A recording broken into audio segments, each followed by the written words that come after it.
மதுரை மீனாட்சி அம்மன் கோயிலில் மத்திய உள்துறை அமைச்சர் அமித்ஷா சாமி தரிசனம் செய்தார்.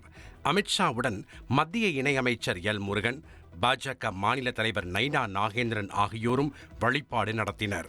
கோயில் நிர்வாகம் சார்பில் அமித்ஷாவுக்கு பூரண கும்ப மரியாதை அளிக்கப்பட்டது. அம்மன் சன்னதியில் சிறப்பு தரிசனம் செய்த அமித்ஷா பின்னர் முக்குருணி விநாயகரை தரிசனம் செய்து சுவாமி சன்னதியில் வழிபட்டு தொடர்ந்து உச்சிக்கால பூஜையில் கலந்து கொண்டார். பின்னர் பாஜக உயர்மட்ட நிர்வாகிகளுடன் மத்திய உள்துறை அமைச்சர் அமித்ஷா ஆலோசனை நடத்தினார். மதுரை சிந்தாமணி ரிங் ரோடு பகுதியில் உள்ள தனியார் நட்சத்திர விடுதியில் பாஜக உயர்மட்ட குழு ஆலோசனை கூட்டம் நடைபெற்றது. பாஜக நிர்வாகிகள் கூட்டத்தில் கலந்து கொண்டு உரையாற்றிய அமித்ஷா, மதுரை மண் மாற்றத்திற்கான மண் என்றும் எதிர்வரும் தேர்தலில் திமுகவை வெளியேற்ற மக்கள் காத்திருக்கிறார்கள் என்றும் கூறினார்.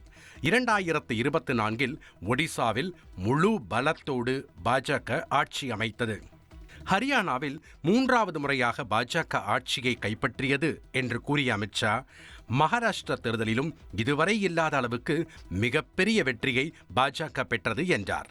இந்த ஆண்டு டெல்லியில் ஆம் ஆத்மி கட்சியை வீழ்த்தி பாஜக ஆட்சி அமைத்திருக்கிறது என கூறிய அமித்ஷா, டெல்லியில் ஆட்சி அமைத்தது போன்று அடுத்த ஆண்டு தமிழகத்தில் பாஜக கூட்டணி ஆட்சி அமைக்கும் என பேசினார்.